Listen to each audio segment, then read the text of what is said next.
जिले के थाना बहालगढ़ क्षेत्र के गांव खेवड़ा से एक 21 वर्षीय युवती के संदिग्ध परिस्थितियों में लापता होने का मामला सामने आया है, जिससे इलाके में दहशत और आक्रोश का माहौल बना हुआ है।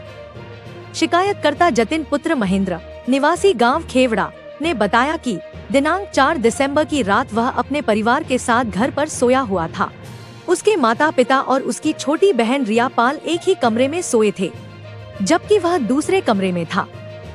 सुबह करीब 5-6 बजे उसकी मां की नींद खुली तो देखा कि रिया पाल कमरे में मौजूद नहीं थी।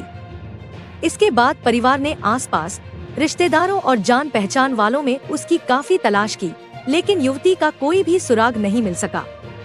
परिजनों की बेचैनी उस समय और बढ़ गई जब आस पड़ोस के लोगों से जानकारी मिली कि उत्तर प्रदेश का रहने वाला एक युवक अनवर रिया पाल के साथ बाहर जाते हुए ग्रामीणों द्वारा देखा गया था।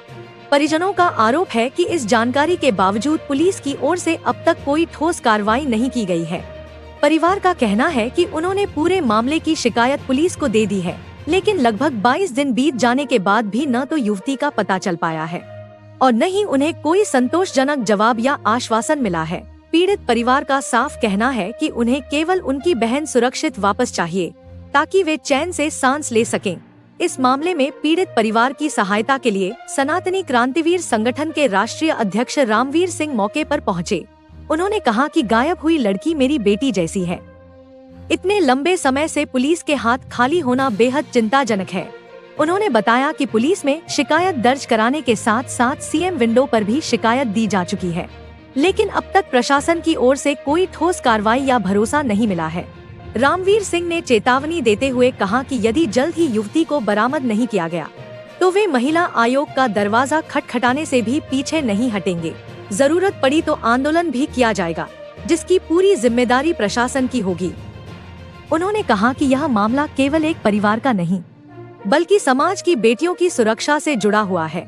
मेरा नाम जतिन है, सन ऑफ सलीमेंद्र, गाँव खेवड़ा का रहने वाला हूँ मैं। तो क्या घटना हुई है? घटना 4 तारीख की रात को मेरी बहन अचानक से एकदम गायब हो गई। सुबह जब हमने देखा तो वो नहीं थी, लेकिन जब हमने खोजबीन करी तो पता लगा कि अरमान सन ऑफ सनोवर और ये मेरी सिस्टर को लेके बाइक से गांव से बाहर जाते हुए देखे गए थे, जिससे हमने थाने में जाके कंप्लेंट दर्ज कराई और पुलिस वाले ने गुमशुदगी की कंप्लेंट दर्ज कर ली और उसके दादी और बुआ को उठा के ले आए थे। तो जी क्या पुलिस ने क्या कार्रवाई की? पुलिस ने अभी तक हमारे को कोई भी सुराग नहीं दिया है कि बच्चे किस हालत में है, और हम पूछ रहे हैं कि बच्चे मतलब कि खोज करो। 10 से 12 दिन हो गए, अभी तक कभी कुछ भी कार्रवाई नहीं हुई। तो साथ जाते हुए की कोई वीडियो की सीसीटीवी फुटेज भी आई? हाँ, जाते कि एक सीसीटीवी फोटोज वीडियो हैं। तो क्या मांग करते हो? मांग यही है कि हमारी बच्ची सही सलामत बरामद हो। ये जो बच्ची है, अभी 1 हफ्ता पहले हम इसमें इन्वॉल्व हुए थे, जब ये पीड़ित परिवार मेरे पास में आया था। किसी ने मेरा नंबर इनको दिया था और आज तक पुलिस ने इस मुद्दे को लेके कोई सीरियस एक्शन नहीं लिया है, कोई ठोस कदम नहीं उठाया है। और अभी भी शुक्रवार को मैं पुलिस थाने में गया था, तो जिसके पास में ये केस है वो ये कहते हैं कि फाइल पकड़ो, किसी और से जांच करा लो। अगर वो हमारे सनातन धर्म की बेटी है, हमारे समाज की बेटी है, हमारे समाज का हिस्सा है, अगर हम अपने समाज की बेटी है और उसको आज 22-23 दिन हो गया है और 22-23 दिन बाद वो कह रहे हैं कि फाइल ले जाओ, आपने दूसरे दिन क्यों नहीं कहा? या जब हमने केस किया तब आपने क्यों नहीं बोला है कि भाई आप अपनी किसी और से करा लो? हमारा इतना समय ख़राब क्यों किया गया?